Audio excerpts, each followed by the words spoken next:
हिंदू नववर्ष महोत्सव समितीच्या वतीने गुढीपाडवा या नूतन वर्षानिमित्त शहरातून 2 ठिकाणी शोभायात्रा निघणार आहेत। हिंदू नववर्ष महोत्सव समितीच्या वतीने गुढीपाडव्यानिमित्त रविवार दिनांक 30 मार्च 2025 रोजी सोलापुरात 2 ठिकाणाहून शोभायात्रेचे आयोजन करण्यात आले आहे। पहिली शोभायात्रा बाळवेस येथून दुपारी 4:30 वाजता सुरू होणार आहे। या शोभायात्रेत सजीव देखावे, भारत माता प्रतिमा, LED वर प्रयागराज महाकुंभ, अयोध्या, मथुरा मंदिर येथील चित्रफिती दाखवल्या जातील। याचबरोबर छत्रपती शिवाजी महाराज, छत्रपती संभाजी महाराज आणि मावळे यांच्या वेशभूषेत काही जण सहभागी होतील। लाठीकाठी प्रदर्शन, भरतनाट्यम, रुद्रपठण, ढोल पथक यांचाही समावेश आहे।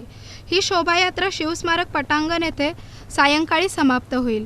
याच वेळी किल्लेदार मंगल कार्यालयातून 4:30 वाजता अन्य एक शोभायात्रा निघणार आहे। जुळे सोलापुरातील प्रमुख मार्गावरून ही शोभायात्रा जाईल। आज पत्रकार परिषदेत ही माहिती देण्यात आली। सोलापूर शहरामध्ये गुढीपाडव्यानिमित्त हिंदू नववर्ष महोत्सव समितीच्या वतीने दरवर्षी आपण शोभायात्रा काढतो।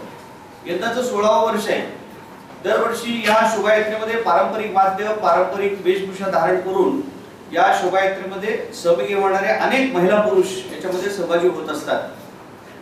दरवर्षी आपण वेगवेगळ्या पद्धतीने काहीतरी नाविन्य या शोभायात्रेमध्ये आणलेलं आहे। यंदाच्या वर्षी या शोभायात्रेमध्ये भारत मातेची प्रतिमा, अयोध्येतील रामलल्लांची मूर्ती, त्याचबरोबर रुद्र महिला मंडळ यांचं रुद्रपठण, पद्मशाली महिला मंडळ, मारवाडी महेश्वरी महिला मंडळ आणि विशेष यंदाच्या मिरवणुकीमध्ये भरतनाट्यम काही महिला त्या ठिकाणी सादर करणार आहेत।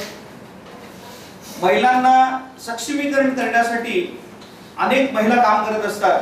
त्यातलाच एक भाग बिस्किन म्हणून एक आपला कार्यकर्ता आहे, त्यांनी महिलांचं साहसी खेळ आणि लाठीकाठी असं प्रशिक्षण घेत असतो। तो यंदाच्या या आपल्या शोभायात्रेमध्ये सहभागी होणार आहे।